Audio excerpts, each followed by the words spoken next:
G'day everyone, and welcome back to live coverage of Eternal Weekend North America. My name's Riley Knight, and I'm joined by Noah Walker. We're about to get stuck into round number 8 here, and before we do that, we've got a couple of things to share with you, keep you up to speed, remind you of what's going on this weekend. So let's get stuck in to we'll have a look here at our prize pool and what the players stand to gain. Noah, a lot of money on the line here. Let's talk about that top 8 there. 4-figure payouts to the people in top 8. But it's not just the money that they'll be walking home with if they make it to our top 8 playoffs. Yeah, some nice Dragon's Rage Chandler exclusive promos, super cool. First place receiving this sick lightning bolt painting, and I mean, hey, 4 Gs for first place of a big legacy tournament. That is nothing to snuff at. Like that is nice. No, certainly not. And players will be bringing their game faces as they try to, as we get closer and closer to our top 8 cut, which is happening tomorrow. But as you can see, the payout all the way down to 128th place. 125 bucks from 65th onwards. But then look at that. We've also got, 500, 300, some Game-Genic accessories as well. We saw an ad for them during that break. That ad went very hard. Yeah, Holy moly. I yeah, was we're transfixed, dude. exactly. We're just over here talking about how hard this ad is. Like those sleeves, that like no ad for me. Like they're not paying me, but that is sick. Yeah, it was really hard. I was like, oh, Yeah, instead of a take notice, what is this deck box? Oh, it doubles the exactly. card. Oh, my Like goodness me. All right. Well, you got me noticing it. Anyway, shout out Game-Genic for supporting this incredible weekend of Eternal Magic. Good on you. Thanks very much for being part of it. But yeah, we'll keep an eye on this. We'll keep an eye on who's going to make our top 8 and walk home with the big bucks. And some of the players who could be doing that are on your screen right now. You can see the undefeated field, Noah, is tightening very rapidly. Only 6 players so far still with those perfect 7-0 records. Wyatt Gibson with Cephalid Breakfast still at the top end of town. Cass Lynn on Cradle Control, taking no prisoners today. She's doing an incredible job. And someone you were talking about a bit earlier, off camera with me, Noah, is Theodore Jung. This is a bloke, again, on Delver. We've seen a fair bit of Delver here, but someone we're going to be featuring this round. Talk to us about this player and this deck. yeah, I mean, I'm a big fan of Theo. I think that he is one of the best. I would say legacy player, but he plays every format. He's just one of the best players in NA right now. Mhm. He's making his stops at every which tournament, whatever the format is, playing these really high level decks and playing them at a really high level. So it's just fantastic to see him doing so well in this tournament, and it's Yeah. no surprise for me. You know, his list looks really clean. Like we've been saying, Riley, we're talking about these 2 Delver lists. I mean, I know that Jay's also 7-0. But I just really like Theo's list. It is really clean. He's not playing any basic lands, no nonsense. He's just going for 4 Volk, 3 Underground Sea, and then you see the nice 4 Delver, 4 Dragon's Rage Channeler, 4 Oceanborn Masters, 4 Murktide Regent. I love deck lists that look like this because that Yeah. just goes to show that Theo knows what his game plan is, and he knows how he wants to execute it. This is a man who cares a lot, you can tell, about efficiency. And you might be thinking, oh, sure, because he's playing efficient cards like Lightning Bolt, like Delver. No.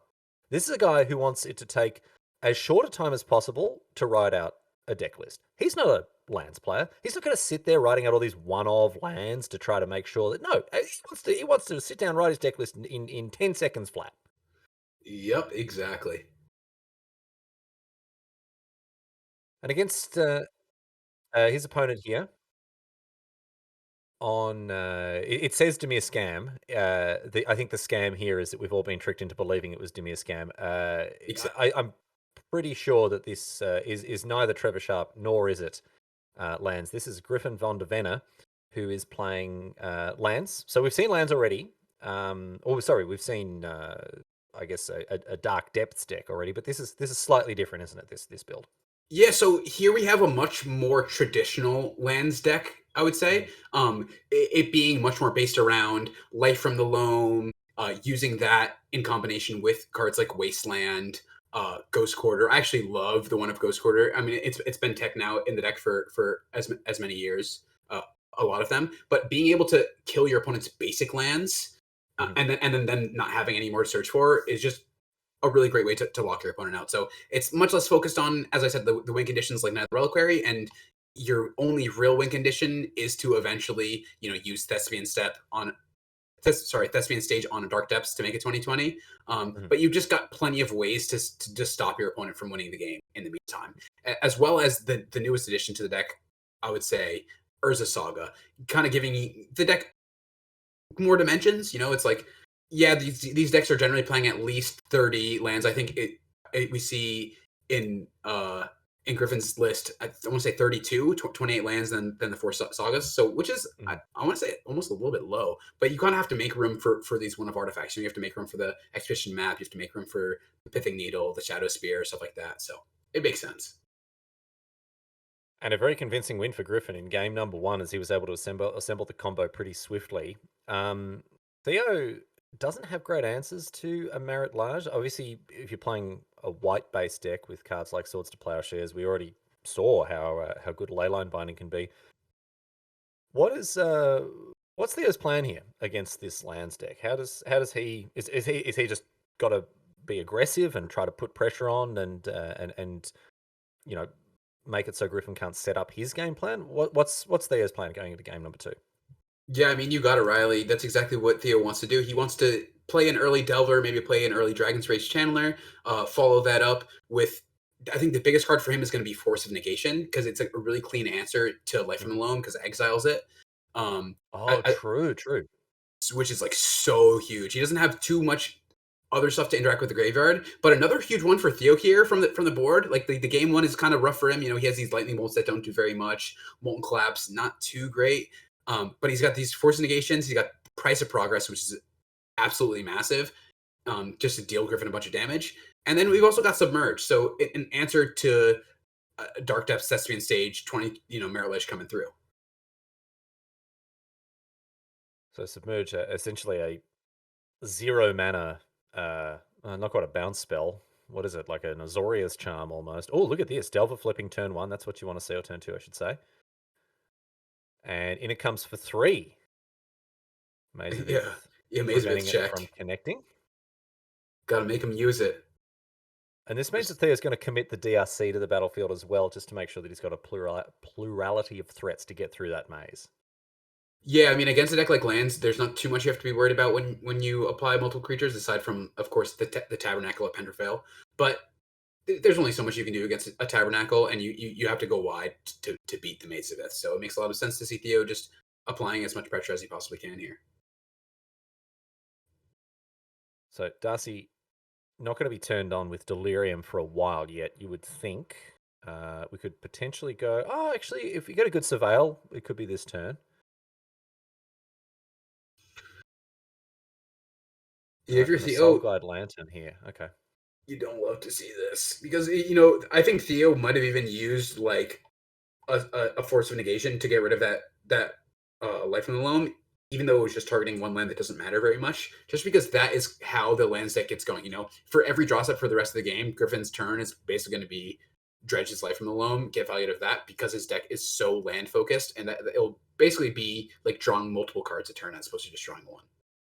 Is Theo sitting on a Force of Negation? I don't think that he has it, but I mean, you fire it off there for sure. Yeah, right? Exactly. You kind of have to, even though Griffin could possibly have another Loam, it's like there's only so many cards that you can be worried about if you're Theo. So that's exactly the sort of card that you're going to want to use your Force Negations on. But if Theo manages to find a Force of Negation now, and then like possibly a Wasteland to get rid of this Maze of Ith, and then Force of Negation the Loam on the other way down, but there's another Loam now for Griffin. It's a slippery slope. Yep, and a second life from the Loam means that even exiling 1 isn't going to be enough here. And this life from the Loam put on the stack, it's only going to be able to return the Urza Saga, but only. That's already pretty good. Yeah, it seems like that's exactly what Theo is realizing here too. Like you said, Riley, there's a second life from the Loam. Like he can't even, if he had just picked up one of these Force Negations, stop Griffin from assembling the combo of just value at this point.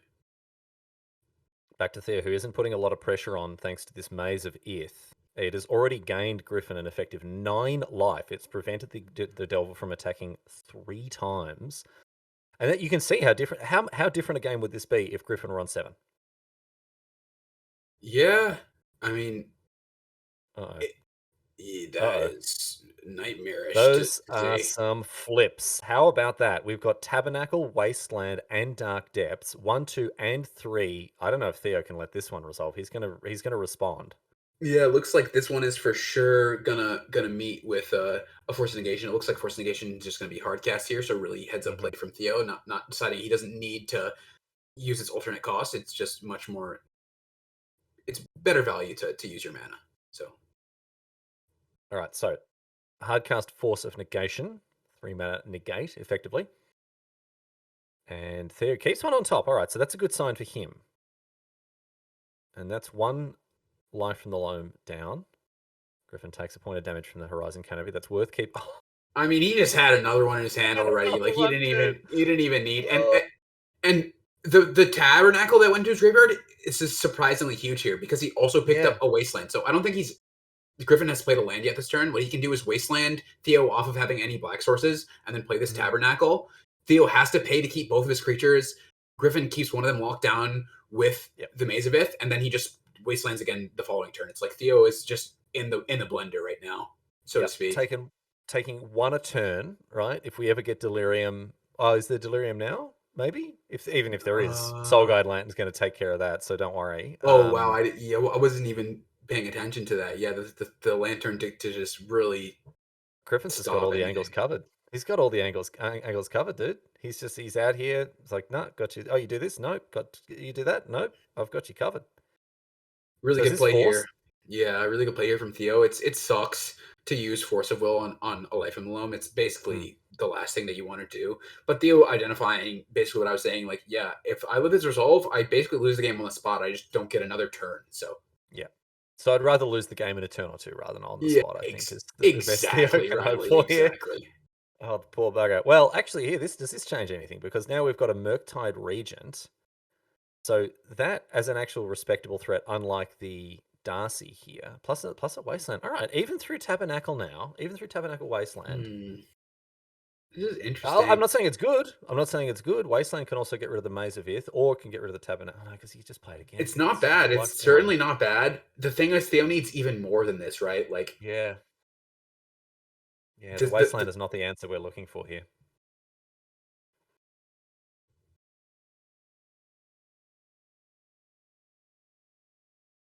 Really heads up on Theo just kind of immediately playing this Murktide too, because he sees that the Soul Guide Lantern's in play, and he doesn't want to give Griffin the opportunity to get rid of his graveyard before he's able to get this. But instead, Griffin gets value from the Soul Guide Lantern by sacrificing it to draw a card, and therefore dredging more cards with his Life from the Loam. So, and a Construct too. Damned if you do, damned if you don't. If you're Theo, yeah, Griffin's just got it covered, man. Griffin's played an absolute blinder here. You can see why he's 7-0. He's just got all the angles covered, as I say. Away goes the Urza's Saga. Chapter 3 is going to proc, and what are we going to fetch up here? Options are Expedition Map, Pithing Needle, and Shadow Spear. And it is the Shadow... Nope, never mind. Psych. Yeah. Oh, deciding on Pithing Needle. Oh, Pithing Needle on Wasteland. That's a huge one. I mean, wait, you probably don't want a Pithing Needle Wasteland because if you're Griffin, you just want to keep using your own Wasteland. So I'm a little bit surprised by this. We'll see what he names. Sarpadian Empires, Volume 7. Let's see. Oh, that's a good name. Yeah. Well, that was always the thing when you used to play an MTGO. That was always the one that would come at the top of the first one. You just snap it off. Yeah, because it was for some reason it was right at the top of the list. I think because it was in italics for some reason. It was right at the top. You got it. If you couldn't be bothered to scroll through and actually find something that was vaguely relevant, Sarpadian Empires, baby. I guess he's just decided. I think he did name Wasteland, and he's just decided Tabernacle plus. Oh, a pop. Wait, I think that's lethal. I think that's lethal. 1, 2, 3, 4, 5. Oh, the flyers. One of the flyers makes it through. So I think he put him down to 3 or 4, and then wow, Theo stealing that game. Just check that out, dude. Just straight up, just stealing it. And that was the last card in his hand. Like he had to have exactly that to try to get that win there, because at that point, the Tabernacle he had to pay for the next turn. You're so right, Riley. That is so wild. Yeah, that is crazy there. Theo snatching a victory from the jaws of defeat, and you can see his composure. Look at him; he's not Yeah, fast. This guy's mental game is on point. the kid's a He is killer. Like, locked down. just look at him. Yeah, my He's got God. the frat boy swag going on. It's just crazy. No, look, I thought that one was all Griffin all day, and I wonder how Griffin's feeling about having lost that. It doesn't seem like he's too put. Like, his reaction wasn't super emotional, so hopefully he's not letting this shake him as well. Like, because at that point, at every point in that game, I'm like, oh, he's 90% to win. He's 95% to win. Oh, Like the I was the, right there the with you. sequence of cards that Theo needs to win this game is so specific. But you called it, man. You said price of progress out of the sideboard. This is a card that can come in and do a whole lot of damage, and you're absolutely right. That was the only card I think that gets Theo out of that position there. Yeah, he needed that price of progress for sure. Oh wait, but so he also had the wasteland, right? So do we know what the thing you named? I'm not Was it sure. We wastelands? haven't been told what it named. No. Does it make a Hmm. difference if it didn't name Wasteland? Does that change things for Theo? I'm just thinking because then Theo, he only has to pay 3 on the tabernacle, and then he could use the wasteland to kill the maze. So if Pithing Needle isn't naming wasteland, then the price of progress only can deal even less damage and still be lethal there, if that makes sense. Sure. Yeah, because then he can get in with that Murktide, which is pretty big, the Delver, which hadn't connected even once. But Exactly. So holy moly. that was just a tight one. He had a lot of the Yeah. pieces that he needed to get out of what looked like a basically not very winnable situation for him. So that's Yeah. So full credit to Theo because he really played a blinder there in game number 2. Looks like he's going to go from mulligan now in game number 3. And he seems less happy about the mulligan situation. Bit of a shake of the head there for him. yeah. It was probably a close hand. It's like I love when I just open up a hand and it just sucks because I can Mm. just easily Oh mulligan. yeah, You yeah, yeah. know, when Yes, yeah. When when it's you have to really think about it, or be like, man, if I just had one more land in this hand, like it can be painful. It can take a toll on the mental. now here's a question for you. Noah. Do you look? Oh, all right. Here's what I got for you, Riley. Go. Always look, never remember. Always look, never remember. That's good, man. That's like some ancient proverb or something. Yeah, you always gotta look. See, the thing is, you can remember when it's patting yourself on the back, but just don't beat yourself up. Yeah. Yeah, And yeah. that's When and you when that's you look and that's it's it. like I made the right decision, you're like, oh Yeah, you're god, like I'm so good at this game. exactly, and When you look and you're being punished, you're like, variance. It's all yeah, variance anyway. It's exactly. no Hey, skill. No skill. yeah, exactly. Nothing I could have done really. Yeah, exactly. That's how it goes. Yeah, All right, DRC opening things up for Theo. On Griffin's side of things, we've got Mox Diamond and Barlin's Tomb, I believe, is Ancient Tomb. yeah. Oh wait, was that a choke? Oh yeah, that was a choke that got forced negation. So that's a huge one for Theo to not let resolve. Oh, nice. I didn't even see the choke. There's 2 in the board here for Yeah, Griffin. choke a nasty one. Yeah, yeah, for sure. All One right, of the Darcy's getting in for 1. OG boomer hosers right there. Choke. Yeah. Yeah, right up there with Boyle. Exactly. Real nasty piece of work. All right, Wasteland takes out the Volk, and now we'll see Life from the Loam. Oh boy. Uh, And the engine starts turning over here for Griffin as he gets back these lands. Doesn't have the exploration, so can't cast anything this time. Here's Ponder off an Underground Sea.